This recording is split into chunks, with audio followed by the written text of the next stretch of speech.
Julian here, and today I'm going to be showing you how to make synths like Boards of Canada. So as usual, you can get the project file and samples and MIDI and presets from this video in the description. And yeah, let's dive in. So the first sound that I have here, this is a loop that you heard in the intro. The first sound we have is this bass, which sounds like this.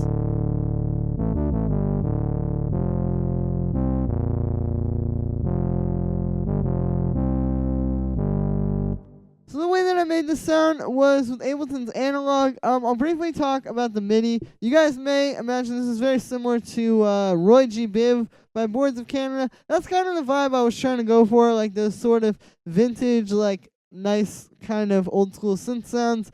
And yeah, so like for the MIDI, these bass lines aren't actually that difficult to recreate. If you just kind of look at the root notes here, you can see like, okay, we have D and then F and A sharp, but you can see like it's pretty straightforward. It's not anything too crazy if you're just paying attention to those root notes.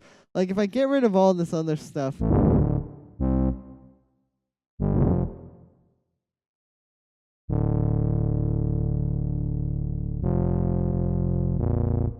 yeah, that's not too crazy. So what I recommend doing is write like a part like that, and then add like all this extra kind of stuff. And yeah, it's really not too difficult. So as far as the synth sound goes, it's pretty straightforward. I made it with analog. All we have is we have two saw waves. So the first one and then the second one is an octave up.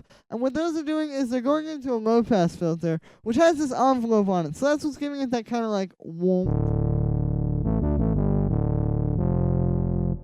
So yeah, this is a pretty nice way to get one of those kind of like cool old school style basses. This is actually a sound that I've heard in a lot of their tracks as well. But having that second saw wave that's an octave up gives it that nice kind of like juiciness, I find.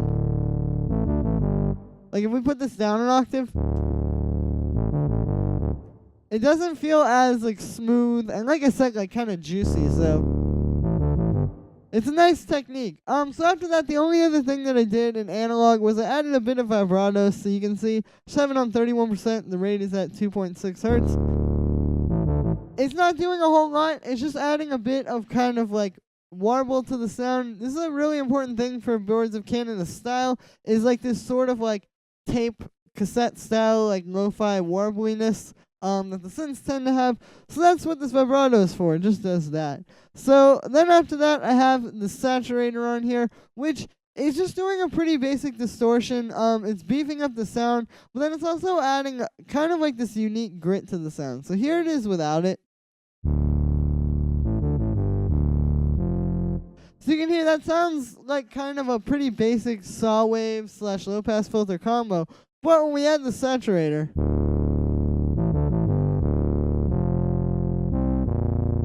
you can hear like it's adding this very specific type of grit over top of the sound that I feel is really beneficial. It makes it sound a lot better.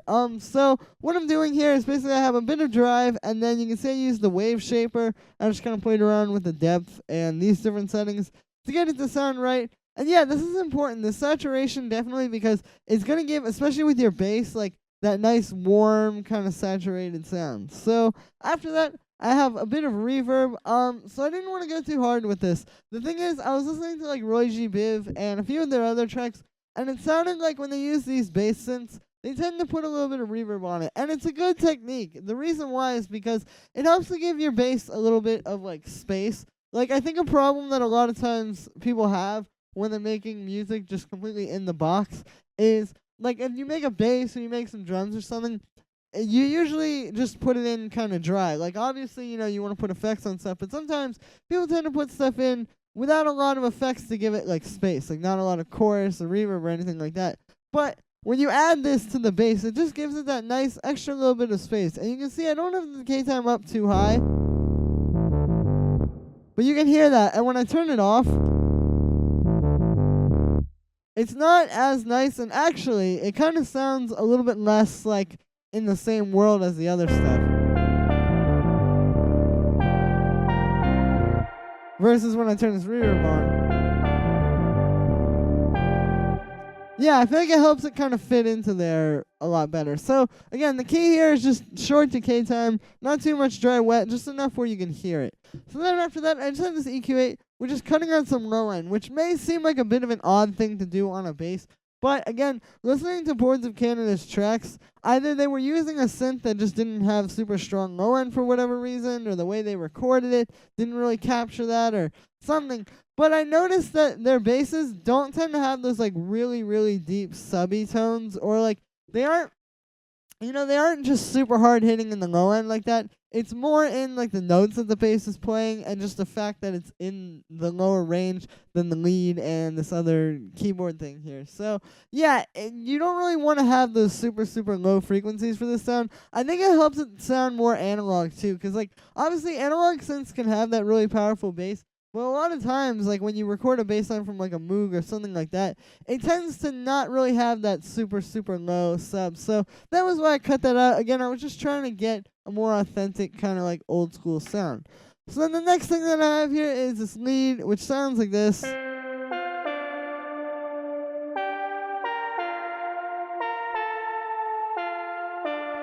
So the way that I made this sound was with analog. What I have here is I have a saw wave and a square wave. And then the saw wave is an octave up, and then the square wave is 2 octaves up. So basically, the square wave is just an octave up from the saw wave, similar to what I did with the bass. And then on the square wave, what I did was I added a bit of pulse width modulation. So I set the pulse width there. I suppose that would just be playing around with the pulse width as opposed to actually modulating it. It's not moving throughout the track. I just set it there. So yeah, like I said, turn it up to 84%, and this gives it that kind of nice, like vintage vibe. I feel like if you turn this off, yeah, it just sounds like a square wave. But giving it that pulse width fluctuation there, I feel like really helps to just kind of give it some extra vibe. So then after that, I have those going into this low pass filter with an envelope that's set like this. So it's just kind of like that old school, like, sort of attack envelope sound, I guess. I have a bit of resonance on here, so pretty important for the sound, because you can hear it's kind of like a juicy synth. And that's how you get that, like, juicy old school synth sound. If I turn it off, it's just kind of dull. But yeah, so the resonance is pretty important there. And then after that, the only other thing that I did in analog was I gave it a bit of vibrato. So this is very similar to the bass. I just went a little bit harder with it here. And you can hear it. It's just like the pitch fluctuating and modulating over time, which gives it this really cool kind of like, vintage analog style effect. Because what happens with like older keyboards and older synths and stuff is they tend to have this like pitch drift to them. Like, especially when you first turn it on, I've noticed with the ones that I've used.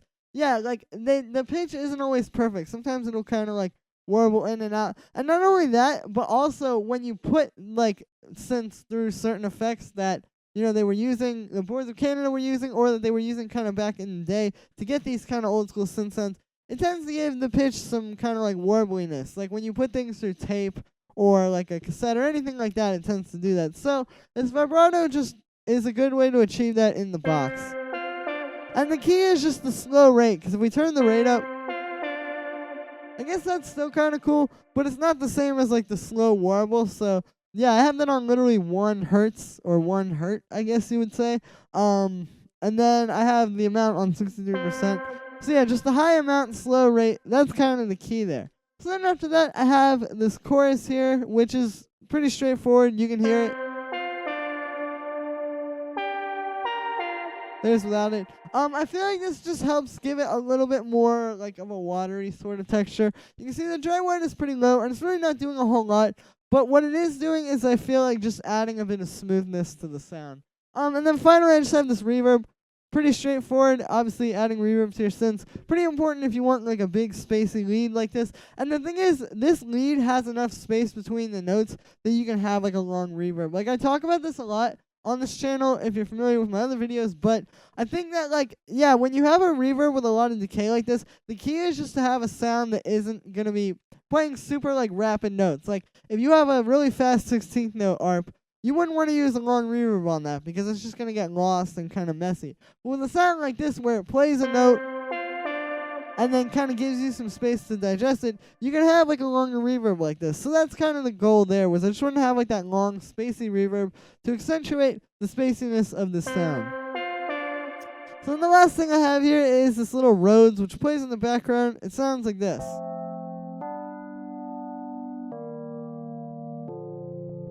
So basically what we have here are just these chords that play. You can hear they sort of help the rhythm of the track, because what's happening is the bass line and the lead are kind of doing like they're jumping around all like this. But then what this Rhodes does is it just plays really straightforward, like only on eighth notes and quarter notes essentially. So I feel like it's really helping to ground the bass line and the lead. And also, like, you don't necessarily notice it when you first listen to this, but it does add a lot to the background beyond just grounding the rhythm of everything. Like, you wouldn't want to have just the bass and lead. That gets a little bit dull. So yeah, this Rhodes just adds kind of an extra nice element in the background. So, like I said, I was just playing some chords, and then for the synth sound, basically what I did was I used operator, and I tried to make like an electronic piano kind of sound. Hence why I called it a Rhodes. I was trying to kind of get that like old school Rhodes kind of sound. So basically the way that I achieved this was with two sine waves. You can see I had them set like this. So the second one is an octave up, and then just doing some basic FM. And yeah, that's pretty much it. I mean, when you play these kind of chords, it tends to already have that like Rhodesy sort of sound. So yeah, didn't really have to do too much there. But again, this is just like a nice kind of background layer. So then after that, I have this LFO on here. You can see I just have it on the pitch actually. So very similar to the lead and the bass. I've already explained this pretty in depth. But yeah, it's just giving it that kind of like vintage warbliness. And yeah, after that I have a chorus on here. So really not doing a whole lot. The rate is very slow. It's kind of similar to the lead. It just adds a little bit of extra smoothness to it. Here it is without it. And then with. So yeah, and then after that I have a reverb, and you can hear and see that this reverb isn't doing a whole lot. Like the decay time is pretty low. But then when I turn it off, it's missing a bit of space. Again, this is very similar to the bass, where like the reverb isn't necessarily to have like a really pronounced reverb, it's just to give it some space. So yeah, and then after that I just have EQ8, cutting out the low end, because I heard a little bit of kind of nasty low end in this sound.